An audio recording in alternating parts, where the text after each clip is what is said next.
தண்ணி இல்லாத கிணற்றுக்குள் அந்த கழுதை விழுந்து விட்டதாம்.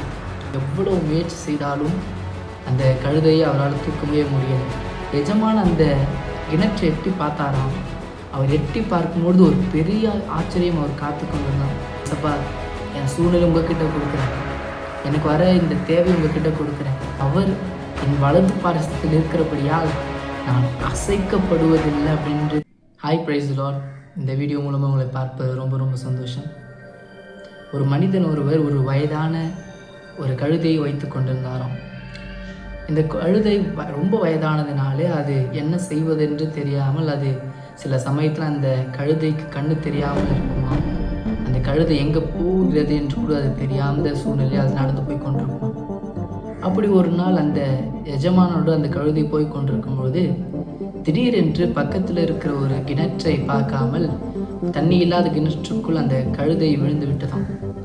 இதை பார்த்து அந்த அந்த கழுதையுடைய எஜமான் எப்படியாவது அந்த கழுதையை தூக்க வேண்டும் என்று நினைத்து அவர் கஷ்டப்பட்டாராம். அவர் கீழே இறங்கி எப்படியாவது கயிறை போட்டு தூக்க வேண்டும் என்று எவ்வளோ முயற்சி செய்தாலும் அந்த கழுதையை அவரால் தூக்கவே முடியலை. அப்போ ஒரு கட்டத்துக்கு மேலே என்ன யோசித்துட்டாராம், சரி இந்த கழுதையை அப்படியே விட்டுடலாம் அப்படின்ட்டு அவர் நினச்சிட்டு இருக்கப்போ அங்கேருந்து அந்த ஊருக்குள்ள இந்த மனிதர்கள் எல்லாமே என்ன சொன்னாங்கன்னா, இந்த கிணற்றை அப்படியே வைத்து விட்டீங்க அப்படின்னா இன்னும் நிறைய குழந்தைங்களோ இல்லை பெரியவங்களோ அதில் விழுந்து சாகிறதுக்கு கூட ஒரு சூழ்நிலை ஏற்படும், அதனால் அந்த கிணற்றை நம்ம மூடிடலாம் அப்படின்ட்டு சொன்னாங்களாம். அப்போ அவங்க கிட்ட அந்த எஜமான் கேட்டாராம், எப்படியாவது அந்த கழுதையை தூக்க முடியுமா அப்படின்னு கேட்கும்பொழுது அவங்க சொன்னாங்களாம், இல்லை ஐயா, கண்டிப்பாக இந்த கழுதையை நம்ம தூக்கவே முடியாது, இது இப்படியே தான் நம்ம விட்டாகணும், வேறு வழியே இல்லை அப்படின்ட்டு அவங்க சொன்னாங்களாம். இதை கேட்ட அந்த கழுதையுடைய எஜமான் மனசுக்குள்ளே ரொம்ப கஷ்டப்பட்டாராம். ஏன்னா ரொம்ப காலமாக அந்த கழுதை அவர் கூடவே இருந்ததுனால ரொம்ப கஷ்டப்பட்டாராம். ஆனாலும் சரி, ஓகே, இது வயசாயிடுச்சுல, இதுக்கப்புறம் அது இருந்தோ பிரயோஜனம் இல்லை, அதனால் நீங்கள் இந்த கிணற்றை மூடிடுங்க அப்படின்ட்டு அங்கே இருக்கிற மக்கள்கிட்ட சொன்னாராம். இவங்க இதை சொன்ன உடனே இவங்க எல்லோரும் என்ன பண்ணாங்கன்னா, அவங்க பக்கத்தில் இருக்கிற மண்ணை என்ன பண்ணாங்களாம், அந்த கிணற்றுக்குள்ளே போட ஆரம்பித்தாங்களாம். அது வரைக்கும் என்னை எப்படியாவது காப்பாற்றுங்க அப்படின்ட்டு அந்த கழுதை கத்தி கொண்டிருந்த அந்த கழுதை கொஞ்ச நேரத்தில் அமைதியாக ஆரம்பிச்சுதான். இவருக்கு ஒன்றுமே புரியல, என்னடா அது இவ்வளோ நேரம் கத்தி கொண்டிருது இந்த கழுதை, ஆனால் இப்போது ரொம்ப அமைதியாக இருக்கே அப்படின்ட்டு அவர் யோசித்து கொண்டே இருந்தாராம். ஒவ்வொரு தடவையும் அவங்க மண் போட்டுக்கொண்டே இருக்கும் பொழுதும் அது வரைக்கும் கத்தி கொண்டிருந்த கழுதை கத்தாமலே ரொம்ப அமைதியாக இருக்க ஆரம்பிச்சுதான். இதை பார்த்தோன்னே ஒரு ஆச்சரியம்.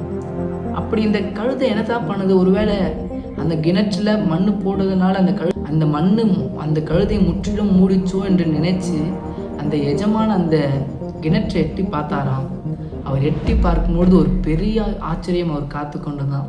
என்னன்னா, ஒவ்வொருத்தரையும் உங்கள் மண் போடும்போதும் இந்த கழுதை என்ன பண்ணிச்சான், தான் மேலே விழுந்த மண்ணை எல்லாத்தையும் உதறி தள்ளிவிட்டு அது திரும்பவும் அந்த மண்ணுக்கு மேலே நினைச்சான்.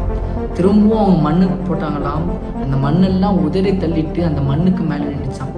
அப்படி ஒவ்வொரு தடவையும் அவங்க மண் போட போட போட அந்த மண்ணையெல்லாம் உதறி உதறி உதறி அந்த கொஞ்சம் கொஞ்சமாக அந்த மண்ணுக்கு மேலே நின்று ஒரு கட்டத்துக்கு மேலே அந்த கழுதை அந்த பெரிய கிணற்றை விட்டு வெளியில் வர ஆரம்பிச்சுதான்.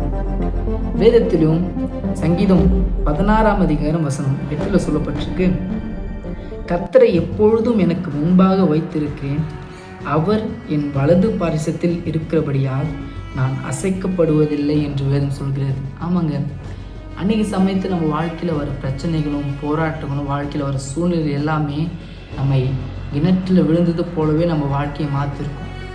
நம்ம ஒவ்வொருத்தரும் ட்ரை பண்ணியும் நமக்கு வந்த பிரச்சனை நம்மளை மண் போல் அழுத்தி கொண்டே இருக்கும். ஆனால் அந்த பிரச்சனை வரும்பொழுதெல்லாம் அந்த பிரச்சனையை உதறி தள்ளி எழும்பும்பொழுது ஒரு நாள் அந்த பிரச்சனையை விட்டு நம்ம மேலே வந்து நிற்போம். வேதத்தை சொல்லியிருக்க மாதிரி கர்த்தரை எப்பொழுதும் எனக்கு முன்பாக வைத்திருக்கிறேன் என்று தாவீது ராஜா சொல்கிறார். அதே போல் நம்ம வாழ்க்கையில் வர சூழ்நிலை வரும்பொழுதெல்லாம் இயேசுவை பார்த்து, இயேசுப்பா, என் சூழ்நிலை உங்ககிட்ட கொடுக்குறேன், எனக்கு வர இந்த தேவையை உங்ககிட்ட கொடுக்குறேன், என் பிரச்சனையை உங்ககிட்ட கொடுக்குறேன். அப்படி ஒவ்வொரு விஷயத்தையும் நம்ம உதறி தள்ளிவிட்டு அவர்கிட்ட கொடுத்து நம்ம வாழ ஆரம்பிக்கும்பொழுது இந்த பிரச்சனை எல்லாமே ஒரு காலத்தில் நம்மளை விட்டு முற்றிலும் மாறிவிடும். அதுதான் சொல்லியிருக்க, அவர் என் வலது பாரசத்தில் இருக்கிறபடியால் நான் அசைக்கப்படுவதில்லை அப்படின்றது தாவீதுராஜ் சொல்கிறார். அதே போல் இயேசு கிறிஸ்து உங்கள் கூட இருந்தார், அவர் உங்கள் வலது பார்சத்தில் அவர் இருந்தார் அப்படின்னா, அவர் உங்களுக்கு முன்பதாக நடந்து சென்றார் அப்படின்னா, உங்கள் பிரச்சனையெல்லாம் ஈஸியாக உதறி தள்ளிவிட்டு ஒரு நாள் நீங்கள் மேலே வந்து நிற்பீங்க.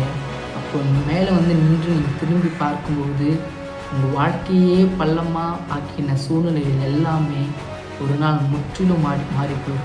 அதனால் கவலைப்படாதீங்க. உங்கள் சூழ்நிலை வருதா, பிரச்சனை வருதா, போராட்டம் வருதா, எனக்கு தேவையான காரியங்கள் இருக்கா, எல்லாவற்றையும் உதறி தள்ளிவிட்டு விசுவாசத்தை துவக்கினவராகிய இயேசு கிறிஸ்துவை பாருங்கள். அப்போது உங்கள் வாழ்க்கை செழிப்பாக மாறும், சந்தோஷமாக மாறும். God bless you.